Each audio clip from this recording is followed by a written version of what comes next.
Okay, let's dive right into this, because today we're looking at a case that is just as baffling as it is tragic: the disappearance of Patrice Endres. We're going to break down the timeline, the evidence, and the wildly conflicting theories to really understand how a totally ordinary day morphed into a haunting mystery. Now, I want you to hold a specific question in your mind as we go through this explainer. How does a person vanish without a single trace in under 13 minutes? I mean, really think about that time frame, 13 minutes. That's barely enough time to, brew and drink a cup of coffee or run a super quick errand, let alone execute a flawless, totally untraceable abduction. But as the source material reveals, that is exactly what happened. The clock is honestly the most chilling character in this entire narrative, and it's going to dictate everything we look at today. So the story actually begins on April 15, 2004, at Tamber's Trim and Tan Salon. For Patrice Endres, owning this hair salon was literally her dream come true.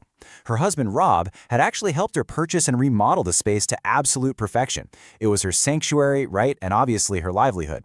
But on this particular spring day, that dream rapidly morphed into an eerie, frozen snapshot of a life abruptly interrupted. Right at noon, two of Patrice's regular customers arrived for their scheduled appointments. But Patrice was nowhere to be found, and the clues left behind, they paint a highly disturbing picture.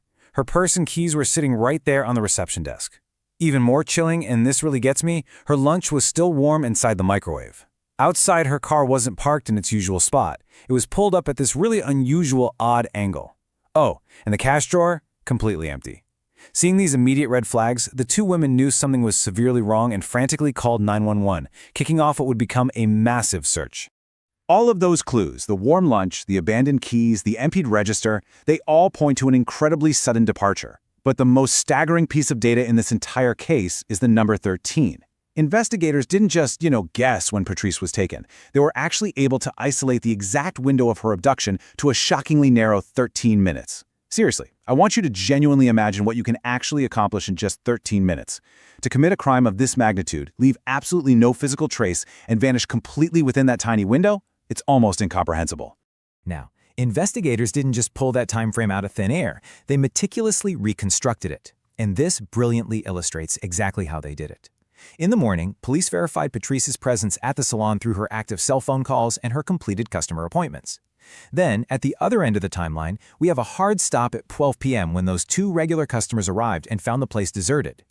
By cross-referencing her very last known phone interaction with the arrival of those customers at noon, police physically isolated that incredibly tight 13-minute gap. It's quite literally the tightest timeline imaginable for an abduction. Whenever an abduction occurs, investigators naturally look closely at the victim's inner circle, right? Well, the source material here presents us with two starkly different perspectives of Patrice's home life. On one side, her husband Rob was absolutely devastated. He claimed he doted on Patrice, loved her with all his heart, and that she was completely devoted to him. But on the other side, Patrice's son, Pistol, along with her family and friends, vehemently disagree.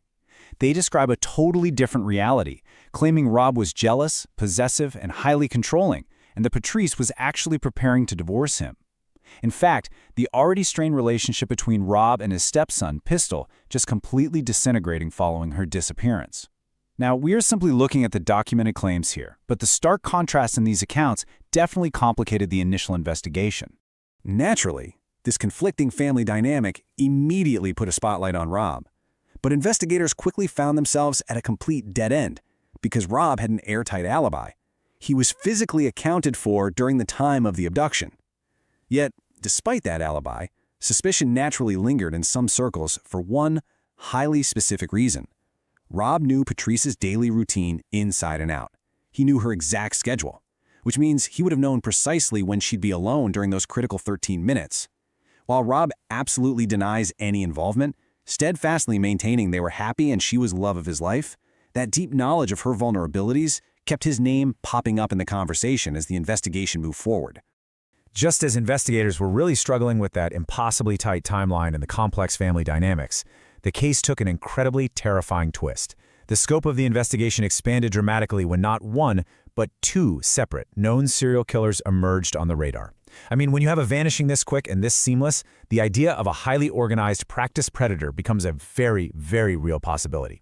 Let's see how these two distinct threats intersected with Patrice's tragic story.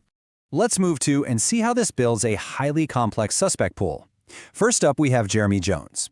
Months after Patrice disappeared, Jones actually confessed to abducting and killing her.